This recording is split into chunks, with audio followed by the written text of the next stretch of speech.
Snowshill Manor is a National Trust property located in the village of Snowshill, Gloucestershire, United Kingdom.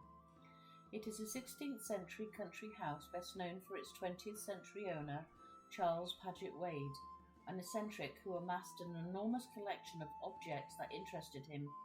He gave the property to the National Trust in 1951 and his collection is still housed there.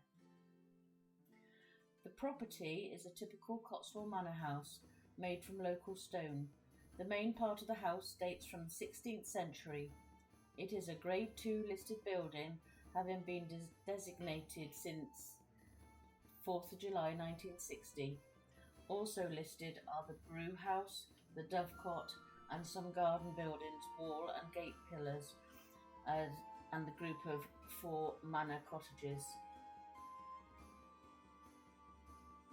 Snowshill Manor was given to Winchcombe Abbey in 821 by King Coenwulf of Mercia. 264 years later, the village and the manor were listed in the Domesday Book in 1085 as Snowshill, property of Abbey of St Mary of Winchcombe.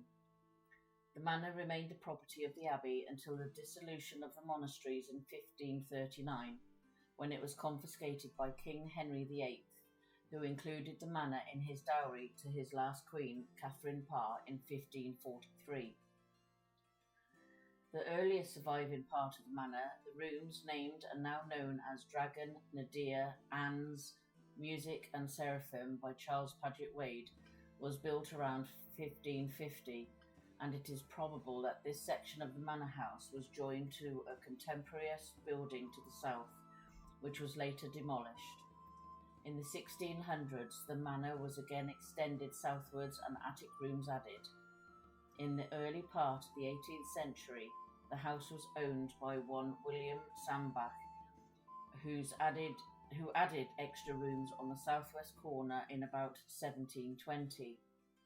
He also added a new main door in the south front facing the Sambach coat of arms in the pediment above it, which is now the main entrance to the house. After several further changes of owner, John Small of Clapham took over the property, being the first of the series of absentee landlords. For the next 150 years, the house was occupied by tenant farmers until it was purchased in 1919 by Charles Paget Wade. Wade was an architect, artist, craftsman, collector, poet, and heir to the family fortune.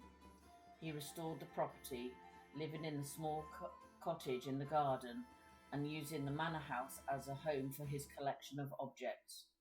By the time of his death, he had amassed over 22,000 objects, and he gave the property and the content of the collection to the National Trust in 1951. The house contains an eclectic collection of thousands of objects gathered over the years by Charles, whose motto was, "Let nothing perish." The collection included toys, samurai armour, musical instruments and clocks. Today, the main attraction of the house is perhaps the display of Wade's collection.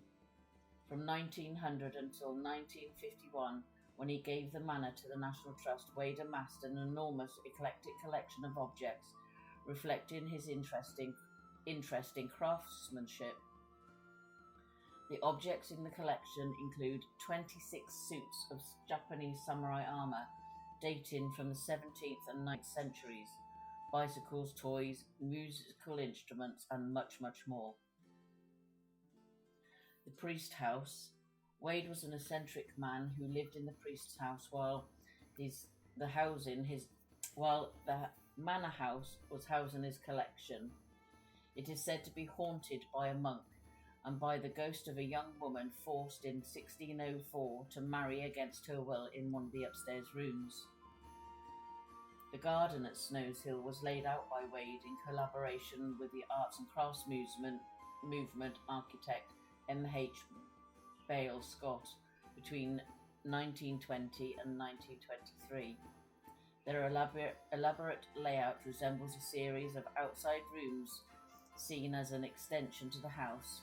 Features include terraces and ponds, and the gardens demonstrate Wade's fascination with colour and scents.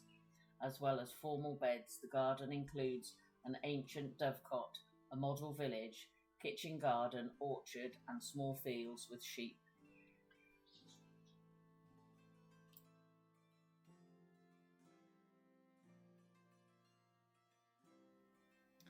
Please enjoy the rest of the video of photos uninterrupted. Thank you for watching my video.